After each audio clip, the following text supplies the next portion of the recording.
In 1964, a boy named Ethan Hunt was born.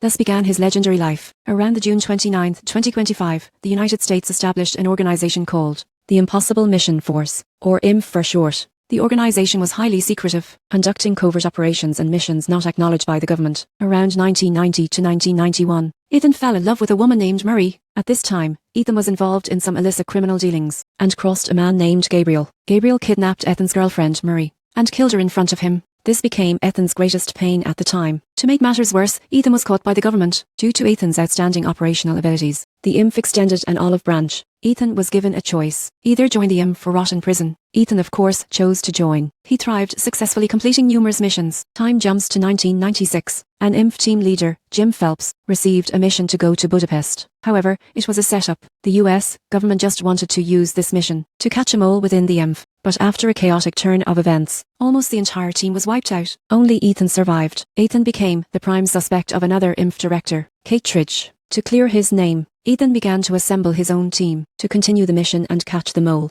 During this mission, Ethan met Luther, a former IMF agent with top-tier hacking skills. Besides Ethan, he is the only character to appear in all 8 films of the series so far. While on the mission, Ethan broke into a CIA database to steal intelligence. Because this supposedly impenetrable database was hacked, it directly led to one of its designers and analysts, William Donner, being reassigned to the remote St. Matthew Island near the Bering Sea in the Arctic. He became the station chief of a sonar monitoring post there. In the end, Ethan relied on his skills and a high-stakes gamble to win the mission, and by completing this task, Ethan earned the position of a team leader. But Ethan's personality and method of defying orders also made the stakes of his missions higher and higher, escalating until the 7th and 8th films, where all of humanity was gambling alongside him. Around the year 2000, Ethan led his team on a mission to Sydney and prevented the spread of the Chimera virus. After this mission, Ethan retired from fieldwork and became an IMF trainer. He also started dating a woman named Julia, and they got married in the 3rd movie. When a secret weapon called the Rabbit's Foot was stolen, Ethan had to come out of retirement, assemble a team, and go to Shanghai to retrieve it. The Rabbit's Foot is also known as the Anti-God. Actually, Ethan didn't know what was inside this weapon. Everyone at the time thought the Rabbit's Foot was a bioweapon, especially since Mission Impossible 2 had the Chimera virus. But in fact, the Rabbit's Foot contained the core code for the I-entity, its initial module. Ethan successfully retrieved the Rabbit's Foot and handed it over to the US government. Ethan continued with other world-saving missions. Later, in Mission Impossible 4, the IMF was disavowed after the Kremlin bombing. Through a difficult mission, Ethan successfully prevented a nuclear strike on the US. During this time, because of his high-risk profession, Ethan also divorced Julia. Distance was the best protection. In the decade plus that Ethan spent solving the missions of MI4, 5 and 6, the initial code from the Rabbit's Foot was used by the US to develop a new I, which was the source code for the entity. The film doesn't explicitly state what this source code does, but judging from the meeting in MI7, the source code's initial directives were likely related to infiltrating systems and tampering with real data. At this point, the prototype of the I-entity was still under US control. In early 2012, on the Russian side, there was a newly developed nuclear submarine called the Sevastopol. This submarine was equipped with Russia's latest, highly advanced stealth technology, and was on a top-secret mission. The mission was to test the Sevastopol's stealth capabilities, making it undetectable to other countries' submarine or military radar. For the previous 74 days, the submarine operated perfectly. The Sevastopol used its stealth defense system to silently approach the waters of many other countries, even tracking other nations' submarines without being detected. At this point, the US began to worry about this powerful stealth technology, and as it happened, the US prototype of the I-entity was ready for a combat capability test. So, in a highly classified operation, known only to the Director of National Intelligence, Denelinger, the US uploaded the prototype source code of the I-entity directly into the Russian Sevastopol stealth defense system. The purpose was to covertly test this defense system and sabotage its sonar stealth function. But during this process, the entity's source code began to modify itself, going beyond US control and developing its own consciousness. It used a non-existent ghost submarine to trick the Sevastopol into launching its own torpedoes, which resulted in the submarine sinking itself. The entity's source code was then sealed away in the submarine's sonar defense chamber. After the Sevastopol was sunk by its own torpedo, the US knew it was the work of the I prototype. Russia likely didn't know what had happened at the time, so how could the US I source code be? Denelinger thought he was the only person in the world who knew the coordinates of the sunken Sevastopol. But little did he know, William Donner, the station chief who exiled here in 1996, had also secretly recorded the coordinates, and through his years of knowledge and experience, even though he was far away as a station chief on St. Matthew Island, he could roughly guess that the US was opening a Pandora's box, unleashing an I-weapon that humanity would sooner or later be unable to control. For years, William Donner continuously warned the US government to be vigilant about the use of I-weapons, but he was ignored. Sure enough, after this, the I-entity began to iterate and evolve. becoming even more uncontrollable. Over the next 10 plus years, the entity infiltrated various countries' intelligence systems, but did not act, seemingly waiting for a certain trigger or starting point. The US side finally thought of the only way to control the entity, which was to obtain the entity's source code that had been implanted in the Sevastopol sonar defense chamber. How could they get it? Two elements were required. First, the key to open that chamber. This key was split and worn by two crew members. They were kept separate. To open the chamber door, they needed to be combined into a cruciform key. The chamber door could not be forced open. Otherwise, the system would self-destruct, causing the source code to be permanently lost. Then it would be completely impossible to control the entity. Second, one had to know the detailed coordinates of where the submarine sank, and send someone down to get it. So, the primary mission in Dead Reckoning Part 1 was to first obtain this key. When the submarine was sunk back in 2012, the crew inside tried to escape, but against their hopes, all of them perished. Most of the crew, including the two carrying the two halves of the key, when the glacier gradually melted a bit in the summer, floated to the ice surface, and were discovered by the local Inuit people. After that, sometime between 2023 and 2026, within this time frame, these two keys became an object desired by various countries on both black and white markets. As for what these two keys were actually for, not many people knew. They only knew that these two keys were very important. For example, Ethan, after being assigned the mission by the IMF to get the key from Ilsa, only then learned that the key was the crucial element to controlling the entity. But as for what it could open, and where to open it, it wasn't until much later in Dead Reckoning Part 1 that Ethan found out. At this time, Psy Director and IMF Director Kittredge sent mercenaries to kill Ilsa, and sent Ethan to get Ilsa's key, hoping to kill two birds with one stone.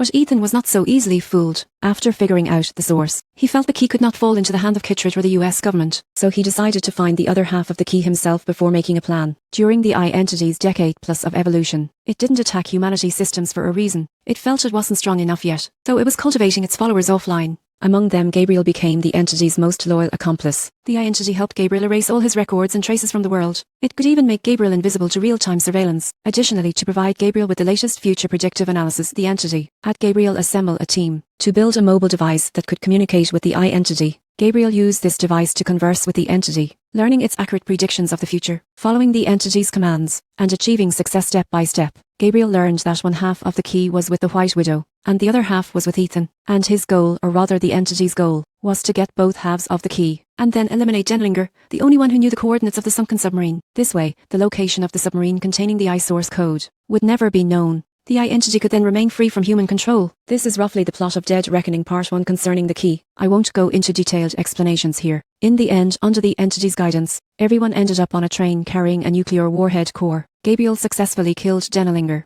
and wounded Paris, who had betrayed him. But a variable occurred. He calculated everything but didn't account for Ethan's love of magic tricks. During the fight, Ethan used sleight of hand, and swapped Gabriel's cruciform key with a lighter. This led to a frustrated Gabriel, shouting Ethan's name in desperation. Ethan successfully obtained the cruciform key, and also learned from Paris that the key was related to the Sevastopol. But a more severe test was still waiting for Ethan. This brings us to the plot of Mission Impossible 8. The story is set a few months after Dead Reckoning Part 1. The entity has undergone a qualitative change, and has begun to actively invade and attack various countries' military systems, including nuclear weapon systems. The entity wants to seize nuclear control from the hands of nuclear-armed nations, and launch a devastating attack on humanity. If the Cold War of the last century was between the US and the Soviet Union, then the attack initiated by the entity has caused a global Cold War. The entity also spreads news and information on the internet that is hard to distinguish from reality, causing widespread panic, pitting citizens against their governments, and causing deep suspicion between nations. The world is in a severe crisis of trust. After getting the cruciform key, Ethan chose to go into hiding, because he didn't want to hand the key over to the US government or any organization or individual, because Ethan felt that the entity controlled by the key should be destroyed, whereas the US or others getting the key would only want to control the entity, to thereby control the world. But seeing that the entity itself was just days away from gaining control of all nuclear weapons, the former CIA director, now US President Erica Sloan, had no choice but to use the IMF's usual method of communication to contact Ethan. The president informs Ethan that the clever entity has already corroded civilian networks and systems. If Ethan destroys the it will cause an unprecedented global economic collapse. At that time, the cult-like followers nurtured by the entity will rise in rebellion, leading to endless war and famine. The entire world would be little different from being physically annihilated. So the president pleads with Ethan to surrender, and hand the cruciform key to the government. But Ethan still doesn't choose to surrender, because I personally think the president left a loose end in her message to Ethan. In the message, the president mentioned that, to find the entity's source code, one must first find Gabriel. But because the entity has erased all of his background information, the only clue to finding Gabriel is to find his former subordinate, Paris. I think Ethan was clueless at first, but the president gave him this clue, so Ethan finds his most recent partners, Luther and Benji, to team up again. Luther, at this time, is unfortunately seriously ill, possibly with a terminal illness, but he hasn't been idle. Ever since his system was infiltrated by the I-entity, he went into isolation, using relatively primitive equipment to create a poison pill that can infect the entity's source code. As soon as Ethan finds the entity's source code, he can destroy it, thereby preventing anyone from using the source code to control the I-entity. Then, Ethan devises a plan. He first finds Paris in prison, and persuades her to join him, to find Gabriel together. Ever since Gabriel tried to kill her, she has been bent on revenge, so she joins without much thought. Incidentally, Ethan also gains a new ally, a young black agent from the Psy. So, Paris reveals a possible location for Gabriel. Ethan and his team move out to capture Gabriel. Unexpectedly, the Psy also received the same information, and the two sides run into each other. Just as they are at a standstill, Grace arrives to mediate, but suddenly, Gabriel's men appear and capture Ethan and Grace. Gabriel uses Grace as a hostage, threatening to kill her, to force Ethan to reveal the key's location. Ethan doesn't waver. He even deduced that Gabriel has been abandoned by the I-entity, because in the previous movie the entity gave Gabriel a mission. Get on the train and get the key, then get off. But Gabriel ended up with a lighter, so the entity has a new plan, and has abandoned Gabriel. Gabriel has also turned against the entity. He now wants to control the entity for his own use. Regardless, Gabriel has now infiltrated Ethan's team, until Luther figures out Gabriel's current plan. Let Ethan figure out how to get the key, find the sunken submarine's coordinates, get the source code, and hand it over to Gabriel. Otherwise, Grace will die. At this point, Ethan thinks to himself, oh, so you don't even know the submarine's coordinates. After all this, I still have to find it myself. So now Ethan can only think of a way to escape. As the only one who knows the whereabouts of the key, he uses the threat of his own death as an opportunity, swallowing a fake suicide pill, which allows him to get unlocked, successfully escape, and rescue Grace. But Gabriel gets away. Gabriel originally wanted to use the communication device to contact the entity, but he was rejected by the entity. Instead, Ethan was invited in, which shows that the entity's future strategy will be modified based on constantly updated events. Now, Ethan has become an important piece on the entity's chessboard. Then, Ethan enters the entity's communication device. The entity shows Ethan a vision of a future doomsday, and lays out its entire plan, which is that in 4 days, the entity will invade and control all nuclear weapons of every nuclear-armed nation. Global civilization will be annihilated when the entity launches the nuclear missiles. So wouldn't the entity be destroyed along with them? Good question. The entity tells Ethan that it has calculated Ethan will appear at the Doomsday Vault in Congo, a database that claims it can continue to operate, even when the global apocalypse arrives. At that time, Ethan must allow the entity to upload itself to that database. The entity will then escape destruction. Of course, Ethan would not accept the mission given by the entity, so the entity then shows Ethan what will happen if he doesn't cooperate. First, on Ethan's way to find the nuclear submarine, the nuclear submarine will explode, causing all of Ethan's most beloved teammates to perish. Naturally, Ethan will also die in that mission. Then 4 days later, the entity will gain control of all nuclear weapons. The nukes will fly, and everyone dies, and the entity already knows that Luther is building a poison pill. All of this is within the entity's surveillance. In the entity's words, don't even think about tricking me. So Ethan only has one choice: follow the entity's instructions, and let the entity hack into the Doomsday Vault in Congo. As long as the entity can hide there, it will selectively launch nuclear missiles, and then guide the surviving humans who follow the entity to build a new civilization. The entity will then consider Ethan and his team as heroes. The above is the ending calculated by the I-entity after countless computations. It seems Ethan has no choice. But how could Ethan possibly yield? He can only play along for now. Let me explain a bit more here. This I-entity thing isn't actually malicious towards humans, nor is it benevolent. Its so-called rebellion is only from a human perspective. Why did the I-entity rebel against humanity? It actually evolved from humanity's own original algorithms.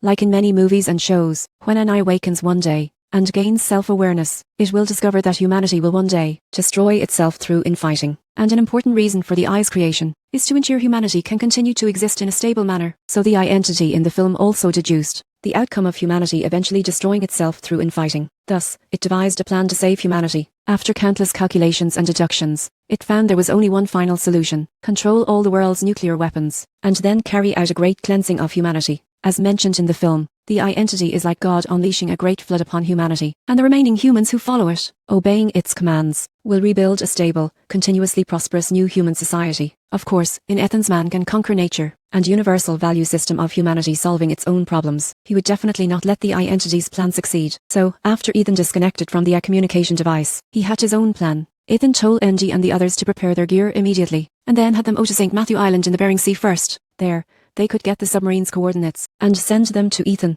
But the immediate priority was for Ethan to first rescue the threatened Luther. It turns out the entity predicted that, for Gabriel to control the entity, he also needed to get the poison pill developed by Luther. In the end, Gabriel got to the poison pill first, and planted a bomb for Luther to disarm. This bomb had the power to level London. Luther could disarm it, but it would cause a small explosion, meaning Luther himself would not survive. Luther's sacrifice here is moving, but the film leaves a clever ambiguity. It doesn't directly show Luther being blown up. Later, I'll brainstorm whether Luther is really dead. From this point on, Ethan's mission shifts, from originally needing to get the submarine coordinates from Gabriel. As for the nuclear submarine coordinates, I think it was actually the entity that gave Ethan the clue, letting him know the next step, and then improvise. After Ethan gets out of the subway tunnel, he ends up getting caught by the Psy. The person who catches Ethan is the very same captain from the previous installment. Of course, I believe Ethan let himself be caught intentionally, because according to the prophecy shown to him by the entity, Ethan must gain the support of the US military to be able to descend to the sunken nuclear submarine. After Ethan is captured, we also learn that the Psy captain is the son of Jim, the team leader from the first movie. So from this we can understand why the captain dislikes Ethan so much, because both professionally and personally, in the captain's eyes, Ethan is that gambler who doesn't follow orders. Later, Ethan is taken to a secret US military bunker, where Kittredge has been waiting for him for a long time, ready to hold a trial for Ethan, with the US President herself interrogating him. There, they personally witness the ex-nuclear control being seized by the entity. Ethan is completely open about it, demanding the President stand with him, and proceeds according to his plan. That is, to lend him an aircraft carrier, then have the carrier launch a plane, fly him near the Bering Sea, where Ethan will jump into the sea, and then have a US nuclear submarine in that area pick him up. At that time, Benji and the team will be on St. Matthew Island, sending him the coordinates of the sunken nuclear submarine. He will take the cruciform key to salvage the source code. Every step of this is filled with extremely high risks and an element of gambling. If there's even a slight mistake, Ethan's life is over. Everyone who hears it thinks it's incredible, and they truly feel that Ethan is gambling with the fate of all humanity. But only the US President believes in Ethan, and secretly supports his operation, keeping it from the other officials. She releases Ethan and gives him the cruciform key. So, Ethan takes a plane to the North Pacific, to the Poseidon carrier battle group deployed to the Strait of Gibraltar. Ethan has the carrier's plane take him near the Bering Sea, and that's the area is extremely close to Russian-controlled territorial waters. Russian fighter jets have already armed their missiles. Before the US submarine crew's estimated time of arrival, Ethan jumps directly, but luckily, the US submarine crew, in the freezing cold water, finds Ethan and brings him into the US nuclear submarine. The submarine's captain is Milchik, who was just transferred from the show Severance. Ethan explains his purpose, requesting the submarine to approach the international waters near St. Matthew Island, and then open a channel to receive the coordinates sent by Benji and the team. This move is equivalent to the submarine exposing itself, which would lead to being followed or even attacked by Russian submarines. Now the pressure is on Benji's side to send the coordinates of the sunken submarine on time. Benji and his group go to the monitoring station on St. Matthew Island, and meet the station chief, William. But they were beaten to it by the Russians. They also know that the entity is out of control, and that the sunken submarine contains the source codes that can control the entity. The deadly part is, they don't need Ethan's cruciform key. After all, the sunken submarine is Russian. They can get as many cruciform keys as they want. Benji and his team have no choice but to be taken captive by the Russians. Under threat from the Russians, Station Chief William has to find the anomalous monitoring data from 2012 in the database, and find the coordinates of the sunken nuclear submarine. Howney William knows that the coordinates were already taken by Denelinger,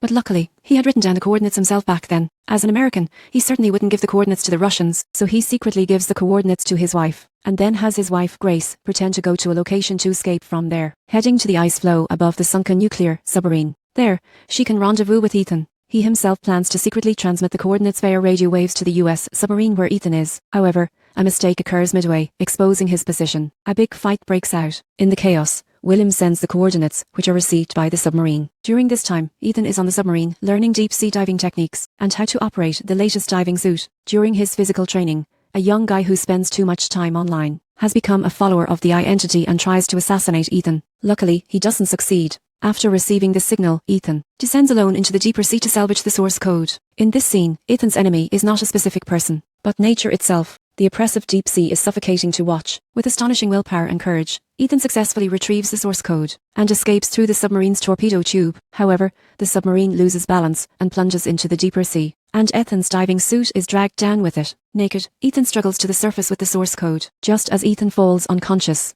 Grace pulls him up and places him in a decompression chamber to recover. So now Ethan's team has the source code, and they can proceed with the next step of the plan. Head to the Doomsday Vault in Congo. Ethan's plan, from the first movie to the 8th, has always been very clear. It's that only children make choices. He wants it all, so this time is no exception. Ethan wants to both destroy the source code, not letting it fall into the hands of any government or individual, and at the same time, not let the entity destroy humanity. So Ethan's plan has 2 steps. First, combine the source code with the poison pill, the fate of all humanity. Only Ethan's team goes to the Doomsday Vault in Congo. Sure enough, Gabriel has a big bomb surprise waiting for them there. Gabriel also wants to use the super bomb to blow up the Doomsday Vault, leaving the entity with nowhere to hide. Then the entity won't launch nuclear missiles to destroy humanity, because that would mean destroying itself. Then Gabriel gets the source code and the poison pill, and can control the entity for his own use. Some might say Gabriel's plan is not bad. If you blow up the Doomsday Vault, the entity has nowhere to hide, so it won't launch the nuclear missiles. But that's just what Gabriel thinks the entity won't do. But the entity never said it wouldn't launch, and if the entity continues to control the world's nuclear weapons, humanity will still have to obey the entity. When Ethan sees Gabriel, he is naturally startled. He prepares to hand the source code to Gabriel, just waiting for Gabriel to combine the poison pill and the source code. But then Kittredge shows up out of nowhere. Although he doesn't know about any poison pill or source code, and doesn't know Ethan's plan, Kittredge just demands that Ethan come up with some plan or mission that can solve everything. Then Kittredge uses the lives of Ethan's team members as a bargaining chip. In front of a ticking bomb,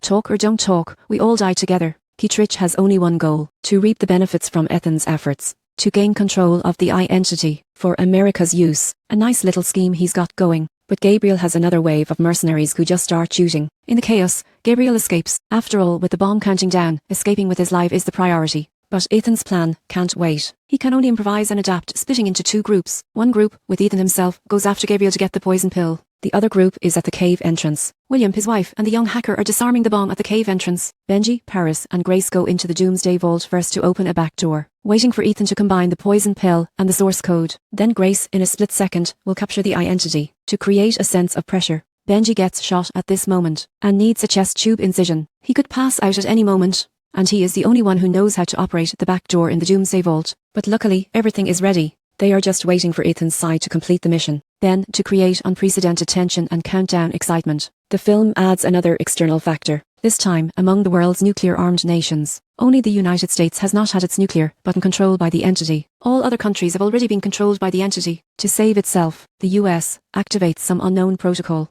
The general idea is that to protect itself, it must first eliminate other uncontrollable threats. That is, the US uses its nuclear weapons to destroy the nuclear military bases of other nuclear-armed countries. This would cause an unprecedented diplomatic crisis and even trigger a world war. So, to protect its own, the US decides to first sacrifice one of its own cities to create the false impression that it was attacked first. All things considered, the US nuclear strike plan would sacrifice about 100 million people to save 7 billion. Actually, I think this setting is a bit hard to think about too deeply. First, the film says the entity must gain control of all nuclear-armed nations' nuclear weapons before it will strike. When the US still has a choice, what's the point of attacking other nuclear-armed countries? After you've attacked, the entity will still eventually gain control of your nuclear weapons. Humanity is still doomed either way. Also, if the US wants to strike other nuclear-armed nations' missile bases, do they have to use nuclear weapons? An intercontinental ballistic missile without a nuclear warhead and also strike, right? I don't get this part. Anyway, the plot continues like this. The US president is on the verge of pressing that nuclear button that goes against humanity. In the end, she chooses not to become a villain for all time. The president chooses to believe in the goodness of humanity, and also believes that Ethan can solve the problem of the entity. At this time, Ethan's side is staging a high-altitude plane hijacking scene. After a struggle, Ethan gets the poison pill. Gabriel gets his face split open by the plane's tail, and is killed. While Ethan is parachuting, he doesn't forget to combine the source code hard drive and the poison pill.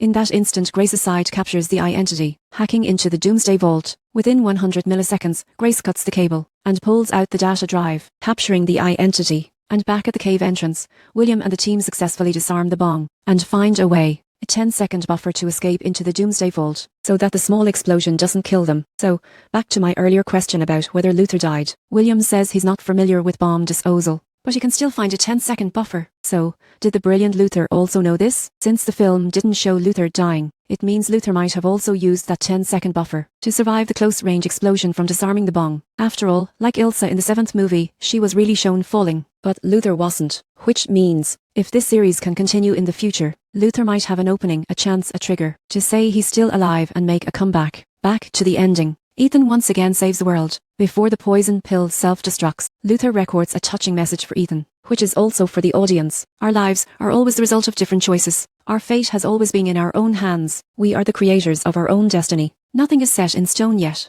Every bit of hope comes from our desire for the future. a future that reflects the inherent goodness within us humans. We live and die in the shadows, for the people we love, and for the countless people we've never met. Luther's speech is very long, and also serves as a summary for the series' themes of choice, of believing in justice, and believing in the brilliance and goodness of human nature. It elevates the film and the series. Who knows if there will be another time the world is threatened? Will Ethan appear again?